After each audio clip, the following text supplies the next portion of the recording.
안녕하세요. 간략하게 또 제 소개를 드리면 뉴욕 주립대에서 경제학 교수로 재직 중이고요. 중국 경제를 지금 이제 수년 동안 계속 이제 연구하고 있고요. 길림대학교와 CBDC라고 그 Central Bank Digital Currency에 같이 이제 연구하고 있습니다. 그리고 여러분 주식 관심 있으신 분들도 오셨을 텐데 제 세컨 잡이 트레이더입니다.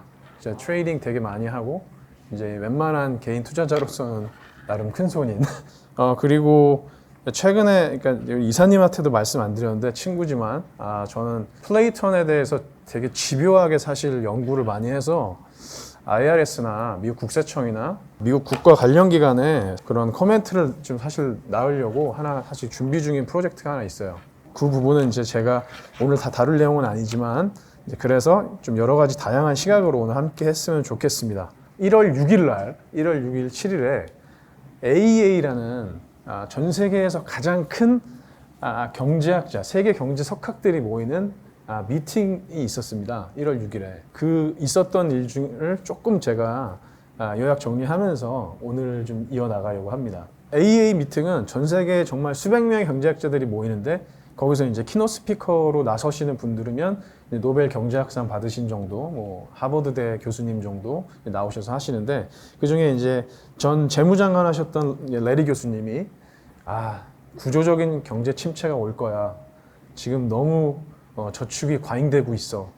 이런 저금리 시대와 저물가 시대는 2008년, 2001년부터 시작된 어떻게 보면 2001년 닷컴 버블 때부터 양적 완화를 통해서 계속 경기를 부양해왔던 거의 20년 가까이 그래왔던 이런 것들 저금리 저물가 시대가 끝나고 고금리 고물가 시대가 돌아올 거야 그런 얘기를 했고 그다음에 두 번째 또 하버드 교수님이 경기 침체보다 더 문제인 게 뭐냐 하면 이제 첫 번째 레리 교수님에서는 경기 침체가 올 거야 이랬는데 그거보다 더 큰 문제가 뭐냐 하면 이라고 펌원 교수님이 일반 회사들은 인플레이션을 너무 우습게 봐 이런 얘기를 하게 됩니다.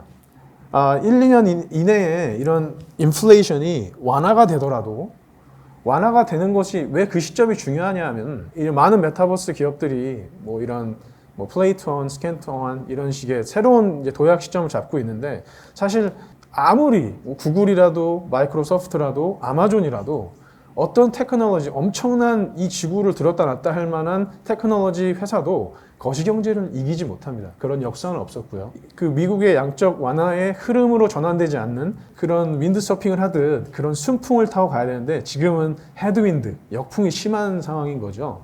이제 그런 상황 속에서 어제 한국 시간으로 10시 반에 CPI라는 데이터가 발표가 됐습니다. 물가를 나타내주는 그런 지표예요.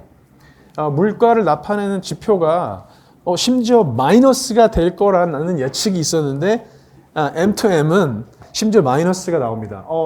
작년에 2022년 그 4분기를 기점으로 감소해 왔던 물가가 이렇게 마이너스로 찍혔고요. 근데 Core CPI는 거기서 음식과 에너지에 대한 가격을 이제 그거를 뺀 Core CPI를 나타내는 거죠. Core CPI도 ACT는 Actual Core CPI. 이게 어제 까보니까 이랬다.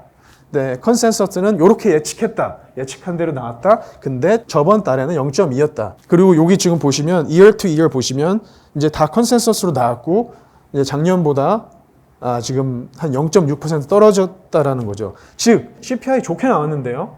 이제 좀 미국의 중앙은행이 스탠스를 바꿀 때가 된 거 아닌가요?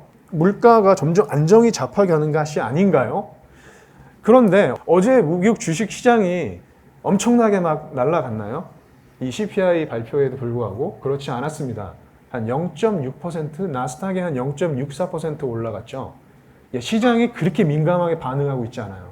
작년 같은 때 미국 중앙은행에서 0.75%씩 금리를 인상하던 그때는 CPI가 인플레가 낮게 나왔을 때 아니면 컨센서스, 예측과 동일하게 나왔을 때 굉장히 스탁이 붕 뜹니다. 2%, 3%.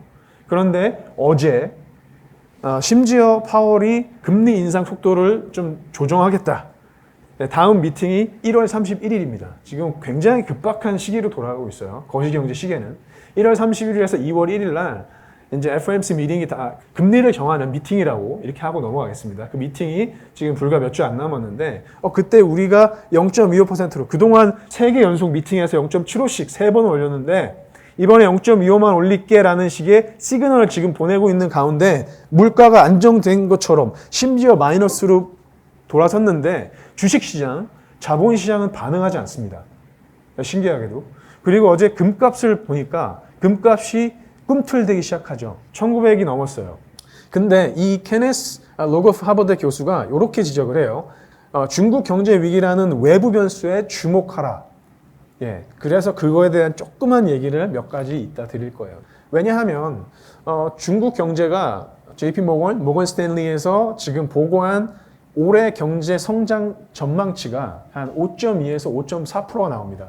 2019년 이전, 코로나 이전에 보면 6%에서 2010년대, 2008년대 이런 때는 사실 더블 디짓이 나오죠. 경제 성장이 급격하게 둔화되고 있어요. 그러면서 그 케네스 교수가 인프라스트럭처 건설을 통한 중국 경제 성장의 모델은 종말에 다다랐다. 여러분 1대1로라고 들어보셨죠?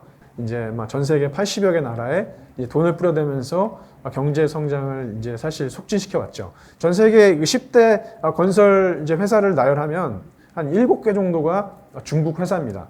그만큼 성장의 동력이 되어 왔어요.